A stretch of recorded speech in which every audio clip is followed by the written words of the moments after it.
Do you want to raise your ROI in DFS? In this video, we are going to show you how to do just that using the Solver Bankroll Tracker. For this video, I'm joined by Drew Dinkmeyer of Establish the Run, who's been playing DFS at a professional level since 2014. All the data you see here in the Solver Bankroll Tracker is his personal data. All right, Dink, let's get right into it here. Want to start with how to improve our game selection, and then we'll get into how to know if you're playing well or not. On game selection, what I mean by that is how can we figure out which contests we should be playing more of, which contests should we be playing less of. As you show up on the home screen, here you see everything broken down by category. Dink, when we get to the home page here, why don't you let the people know what you're looking for initially? Yeah, the first thing you want to do is sort of separate out by what sort of contest type and what games you are typically better at. So for me, you can see I've become a GPP bro over the years. So you can see my ROI has been higher in the GPP streets than the cash game streets, the head-to-head, the triple ups, the leagues, the double ups. And as a result, I have focused more of my attention in the last few years on the GPP side of things. This is one of the features that I've used in bankroll tracking to be able to help focus my attention on where to play my games. So sample size is a consideration here. How far back do we want to go? In other words, GPPs were maybe softer 10 years ago or something like that. Where do we want to limit our time frame to? Yeah, it's a mix in terms of finding the right sample size because you don't want to be too small in terms of your results are going to be wildly influenced by just one or two results. And you might not want to be too long in terms of the landscape of the DFS world has changed over time. So for me, I typically, and you can change the dates here. I typically like to look at my last 3 years of data. I think it's a good mix of a sample size that's big enough for me to evaluate how I've been playing, but also recent enough that it takes into account sort of the ever-evolving landscape of the DFS market, which I encourage you to continue to look through different sampling. So I'll look at my 3-year, then I'll look at my 2-year, then I'll look at my 1-year, and just sort of keep rolling through to make sure that I'm still seeing the edges in my play, translating hopefully to ROI over time. Okay, so now we're down to 3 years. You see things have changed significantly. ROI and GPP is down around the 5% range. What are your takeaways from that? Yeah, so heavily influenced by simply on the GPP side of things by high level banks. Basically, the difference between finishing first and finishing 5th or 7th is ultimately going to be multiple percentage points on ROI, depending on how many entries you're playing in a given year. And so during this time period, this is from 2021, January 2021 to the current date in time, I generally, as we'll look into finish position later, but I generally still was generating a strong number of top 1% lineups for me, but I found fewer lineups that got to the very top. So I only had one kind of big win during this whole stretch. That's why the ROI is down. In the overall time period before that, in 2014 to 2018 or so, I had 3 or 4 really, really big wins that end up inflating the ROI quite a bit. And so, but the finish positions during those time frames, which we'll get into in a bit, look very similar between the two. And so that for me articulates that it's more of an issue of the difference between finishing first and the difference between finishing 5th or 7th, which for NFL could be the difference in 1 touchdown or a couple catches. For NBA, it could be the difference in grabbing a rebound late or making a 3 late. The margins are very small for the differences in wildly different payout structures based on these top heavy contests that we're generally chasing in GPP fields. I think one of the levers that I like to pull personally when I'm thinking about game selection is just which site to play on, because I mean there is wildly different formats, wildly different people that you play against on these sites. As FanDuel has somewhat given up or not focused as much on DFS, marking it, etc., and not allowing people some of the tools that you have on DraftKings, such as CSV. My lean was that FanDuel has gotten softer over the years while DraftKings has gotten tougher. So I think up in the top there, if you can sort by site, yep. I believe, and we can see how you've been doing on various sites. There's also some of the off-brand sites like Yahoo, etc. Yeah, and for me, I play the overwhelming majority of my action on DraftKings these Yeah. days. So you can see for me, I've played in the last 3 years, I've played $2.1 million in entry fees on DraftKings compared to 422,000 on FanDuel, and I've actually had a negative 11% ROI on FanDuel compared to a 7% ROI on DraftKings. Now, part of that you may experience FanDuel being softer. Part of this for me is a lot of my focus comes through DraftKings first because that's where I'm playing most of my games. And what I might be finding here from analyzing my own play is that that leftover time that I'm dedicating to FanDuel right before lock when I'm just throwing in lineups probably is not the most efficient way to play that site and might be a leak for me in my game. I'd have to look at some of the finished position data to confirm. But ultimately, a lot of understanding your data is also understanding your process Hmm. as well. So for me, my focus on the whole week, I'm thinking through DraftKings when I'm playing NFL. And then maybe Saturday night or Sunday morning, I start to look at FanDuel and start to adjust my takes for FanDuel.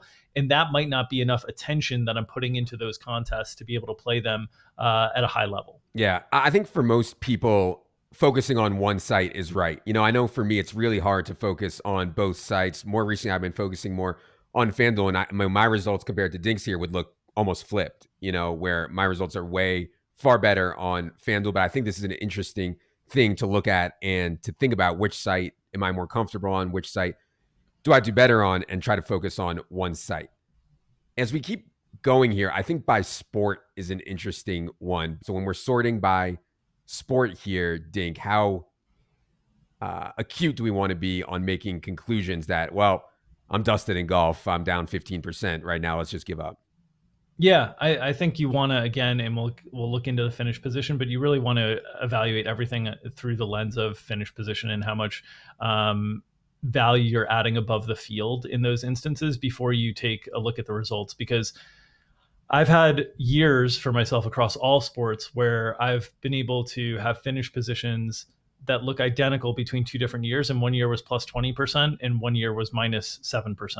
And so it really comes down to how often you're just able to finish at the very top when you're playing GPPs. When you're playing cash games, double ups, head to heads, if you're just evaluating that, I think you can get more context sort of immediately because the payout structures are flat. And so if you're just generating lineups that are beating the field in the top 50-60% versus if the difference between the top 0.01% and 0.02% is very different in GPPs in terms of payouts. So for me, I think of looking at the finish position to evaluate all of these different things. But yeah, golf has been a struggle for me. And then in the last few years, NBA has been a struggle for me as I've spent more and more of my time on the content side, building out our props product and different things like that.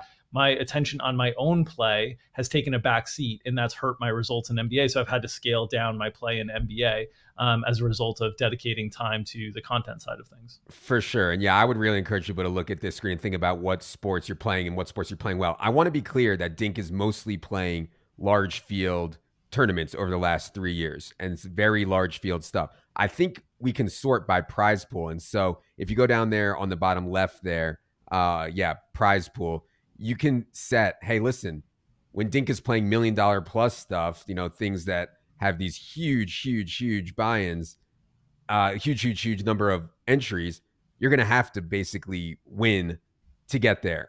I think Dink's overall results might not have as high a ceiling, but might be smoothed out more if more of his play was in smaller field, single entry, 500 entry contests, etc. It wouldn't be as volatile, and I bet the results would look better. But Dink, maybe you can talk about how you think about field size and your play and how you use the bankroll tracker there.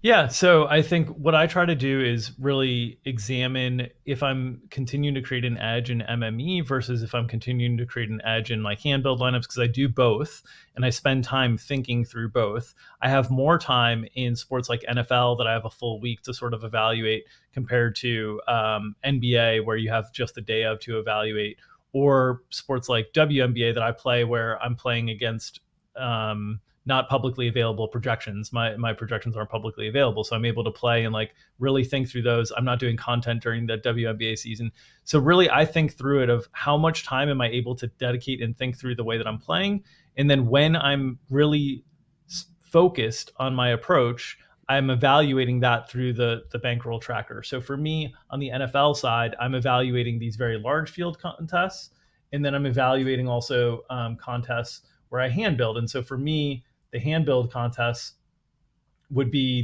these higher stakes entry fees. So I'd put entry fees above, like basically, let's say $150. That's going to be a lot of the power sweep and different contests that I've been able to build out there. And so I'm trying to check, okay, like, is my ROI in these contests that I'm hand building pretty good? And you can see in the entries that have substantial sample size here, I've been doing really well in these sports. And then from here, I check out the ROI by these individual sports, by these individual entry fee levels, and then I start to look into finish position to really confirm whether, okay, did I just run hot and I found one lineup that ended up winning, one tournament that is representing the whole ROI, or am I consistently putting lineups in position to potentially bank and generate that high ROI? Okay, so we've spent the first part of this video talking about how you can figure out what games you're better at, what sports you're better at, what should you be playing. I think the question that a lot of people ask, myself included, is how am I playing when I'm losing? Am I playing bad or am I running bad? And I think the finish position chart that Dink has been referring to constantly here is the important thing. When you're playing tournaments, our goal is to get as many shots on goal in the top 1% as possible. What do you look at on this chart, Dink, and what can you share with the people about how they can make their chart look as optimal as possible? Yep. The first thing that I would say is just generally on this chart, what I have it filtered to is the buckets of 1%. You can filter this to any percentile level to get an understanding. But any chart that you have, what you want to see is a downward sloping to the right view of the chart. This is your edge. And what we're saying here is, just to give context, this is saying how many of your lineups, what percentage of your lineups finish in the top 1% of the contest overall. For me, I'm generating 1.38% of all my lineups in the top 1% of the contest. That means the average user, if we're playing a 100-person contest, right? An average user is going to generate one lineup out of 100 tries in that top slot. I'm going to generate 1.38 in that top slot based on what I've done historically, and this is giving me edge over the field to be able to add to ROI. And so historically, what you want to be able to see is, the way that I think about this is, most DFS contests have rake that's in the 15 to 20% range, depending on, it could be, let's say 10 to 20%, but lower stakes, it's usually 15 to 20% on the GPP side. So you need to be generating more than the field, more than 15 to 20% of your lineups in the top 1%. So what does that mean? That means more than 1.2% of your lineups in the top 1% to be able to generate an edge over the field. Now, how that edge manifests itself from an ROI perspective is up to the variance gods in terms of whether you finish first, second, third, fifth, seventh, so on and so forth, in terms of how the payout structures are. But if you're in the top 1.2% or higher, you're generally should expect a positive ROI over time in that contest. So I'm fascinated by this golf thing. You can sort by sport here. So this is all your sports, 1.38%, right? I'm curious what you're at in golf versus like NFL. Yep. Because if you're below this 1.2%, do you think that would be immediately? Yeah. So I'm still 1.25%. That's okay. I'm still doing okay. But you can see immediately the curve started to change shape, right? We started to get flatter across here. And the flatter your curve is, the less edge you're adding above the field, because I'm starting to not only make 1.25% of my lineups in the top 1%, I'm also making 1.2% of my lineups in the bottom 4%. That's not really great. I don't want to be creating some really bad lineups here. So you can see it just starts to get flatter. And so if we put in like NFL as an example, that's NFL and golf. We'll take off golf.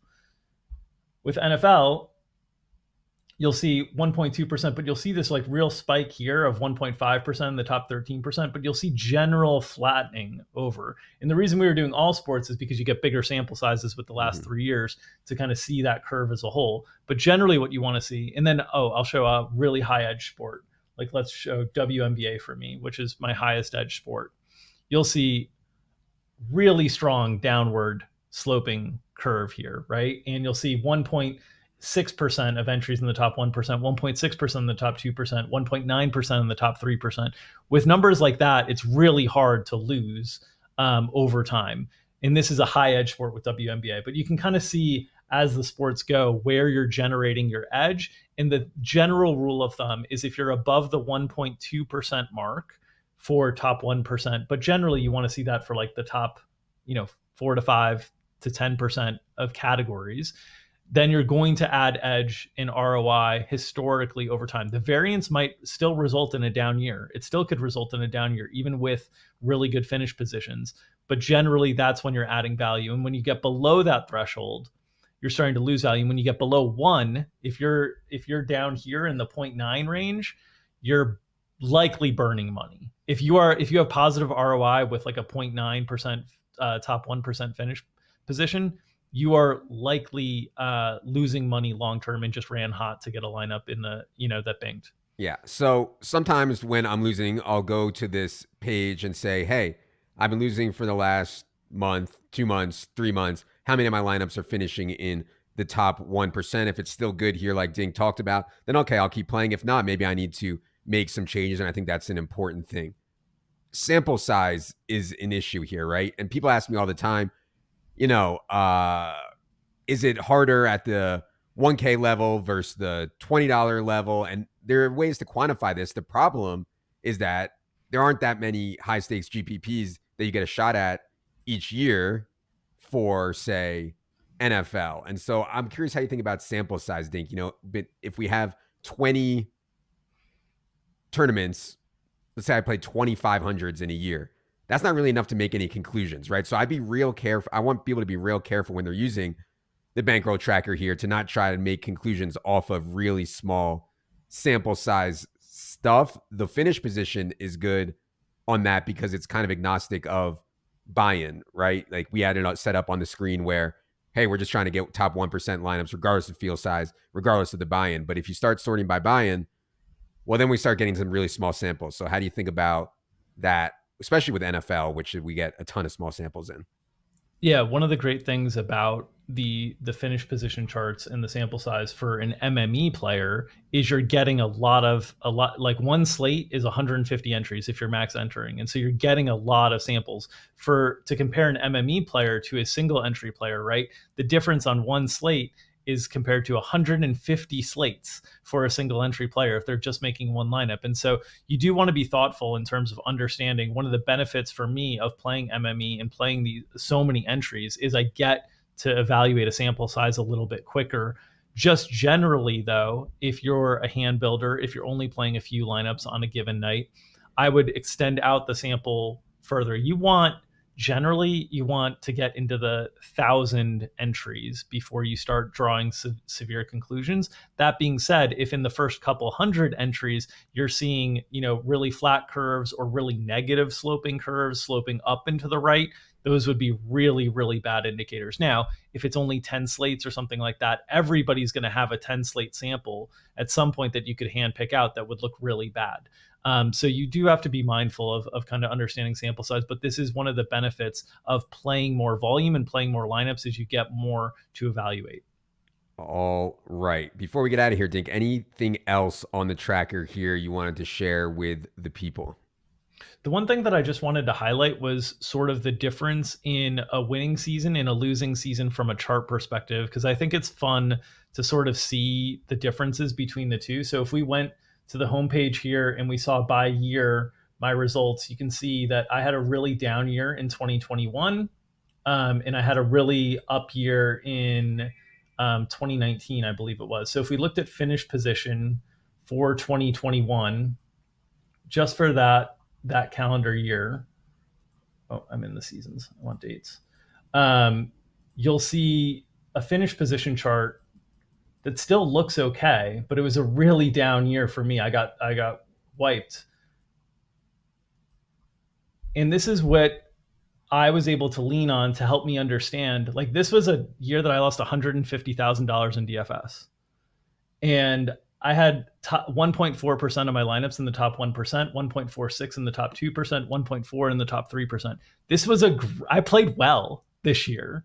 and I got destroyed. And then we'll look at like last year, I had a good year, but it was largely based off of finding my way to the top in one lineup. And so this is going to be a year that I won a couple $100,000, and the finished positions are going to look almost identical from the two. It's actually even going to look a little bit worse when we go through it. And what I really want to highlight is understanding that is trying to highlight an understanding of the variance in these games in just the top level. So you can see this is not a great year for me. 1.28% in the top 1% of lineups, 1.1% in the top 2%, 1.23%. This is barely above that threshold that I'm talking about 1.2%. And if we look, I made 246,000 in 2023, and in 2021, I lost 150,000. And so I like to evaluate my play through the finish position tab as much as I do the ROI tab, because it's for me, it's sort of like the tail wagging the dog. The ROI is the result of just whether I found a bank or not. The finish position is really going to tell me if I'm going to be able to generate profit in the future. And albeit a very profitable year in 2023, the results underlying were a little bit more concerning than what was a terrible year in 2021. All right. That is going to do it for this look at how to use the Solver Bankroll Tracker to improve your ROI in DFS. To try it yourself, use the link in the show notes. For Dink, for producer Ryan, I am Adam. Good luck, everybody.